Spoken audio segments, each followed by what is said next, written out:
Il vaut mieux n'avoir personne que tu payes et aucune charge quand tu as un client. L'argent rentre dans ta poche. Quand tu n'en as pas, tu visites tes réserves et tu attends de meilleurs jours. Que d'avoir une machine qui coûte de l'argent tous les jours qui ne te rapporte rien. C'est ça aussi qui crée l'endettement. L'endettement vient de ce qu'on entretient une machine qui tourne. C'est comme si tu as un congélateur qui est branché tout le temps. Tu n'as rien dedans, personne n'achète rien. Et tu laisses ce congélateur branché en attendant que quelqu'un te passe une commande de bissap. Ça n'a pas de sens. Un grand local, des collaborateurs, une secrétaire, un comptable. On paye des gens alors que si on devait un peu auditer, qu'est-ce que chacun d'entre eux rapporte? On verrait que même s'il rapporte quelque chose, ce qu'il rapporte ne vaut pas ce qu'il coûte. Parfois, nous avons de grosses charges simplement parce que ça flatte notre orgueil d'avoir une équipe. Quand vous avez des collaborateurs, vous avez des locaux, vous avez une secrétaire, vous vous sentez parfois plus patron. Ça veut dire que parfois vos charges, vous les payez juste pour vous sentir patron, pas pour gagner de l'argent. Évidemment, si vous êtes dans une période économique prospère ou bien un moment où votre entreprise est lancée et la clientèle vient, ce détail-là ne fait pas attention. Mais quand vous êtes dans un secteur ou dans un timing où les temps sont difficiles, vous ne pouvez pas vous permettre ça. Et l'orgueil fait que nous avons souvent peur de couper les charges. Quand on dit par exemple, il a fermé sa boutique, il dit, on va dire que j'ai fermé. Il vaut mieux fermer que t'endetter. Vous avez par exemple des gens qui vendent des produits. Ils utilisent WhatsApp,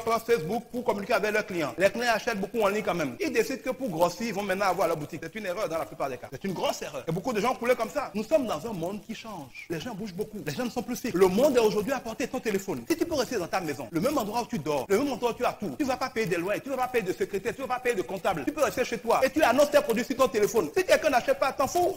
Tu as du stock dans ton frigidaire, tu manges et tu attends le prochain client. Tu as vu le mois prochain, tu t'en fous. Évidemment, quand quelqu'un veut acheter, tu n'as pas besoin d'avoir un employé qui fait la livraison. Tu appelles un livreur, tu lui donnes 1000 francs, il va te livrer. Ça, c'est une charge variable. Quand tu as une bonne affaire, tu encaisses de l'argent, une partie de ton argent va dans les charges qui sont liées à l'activité. Tu n'as pas d'affaires, tu pries pour avoir des affaires, tu travailles pour avoir des affaires, mais tu ne dois rien à personne. On dort mieux. Mais l'orgueil fait que, à un moment, tu te dis, moi aussi, je dois avoir boutique. Il faut que moi aussi, on voit mon enseigne au bord d'une voie quelque part pour dire que ça, c'est la boutique de telle personne. Et pour donner l'impression que tu es important, tu vas aller prendre de l'argent et tu vas aller faire des stocks. Parce que quand tu ouvres une boutique et il n'y a pas beaucoup de choses dedans, ça a l'air vide. Donc tu ne savais pas ça souvent quand tu n'as pas encore eu de boutique. Quand tu ouvres la boutique, tu découvres que quand c'est sous ton lit que tu mettais les perruques que tu vendais, ça peut aller personne dans ton stock. Quand c'est une boutique, si tu n'as pas mis pour 2 millions de boutiques, les gens vont venir, vont dire rien. Les gens ne savent même pas ça. Il faut avoir payé le loyer pour voir ça. Tu vas te rendre compte que des fois, tes clients habituels qui t'appelaient, tu te déplaçais. Si maintenant tu te déplaces, la boutique est fermée. C'est pas bon que quelqu'un soit fermé. Tu as obligé de prendre un employé que tu vas commencer à payer le salaire. Tu n'as pas pensé à ça quand tu allais payer les cautions. Hein? Les gars des impôts se baladent, ils voient ton enseigne, laisse un petit papier gentil. Personne te le fait ça quand tu travailles sur ton ressort. Au finish, tu t'es créé plein de nouvelles charges. Si c'est que parce que tu es là, maintenant tu vends 10 fois plus. À faire. Mais en pratique, tu ne vends pas plus. Parfois, tu vends même moins. Parce que là où avant tu étais dynamique sur les réseaux sociaux pour trouver des clients, tu parlais à tes clients. Maintenant, tu crées désormais tes propriétaires de boutique et attends que les clients arrivent. Il te faut 3 mois ou 4 mois pour commencer à pleurer. Quand la caution est en train de finir, l'avance est en train de finir et tu ne sais même pas où tu vas trouver l'argent pour payer la prochaine fois. Mais l'orgueil fait que tu ne reviens pas toujours rapidement à ton ancienne méthode. Une activité qui marchait très bien dans la discrétion peut couler parce que tu es parti faire ça. Avant de faire ça, tu dois t'être prouvé que ça te rapporte.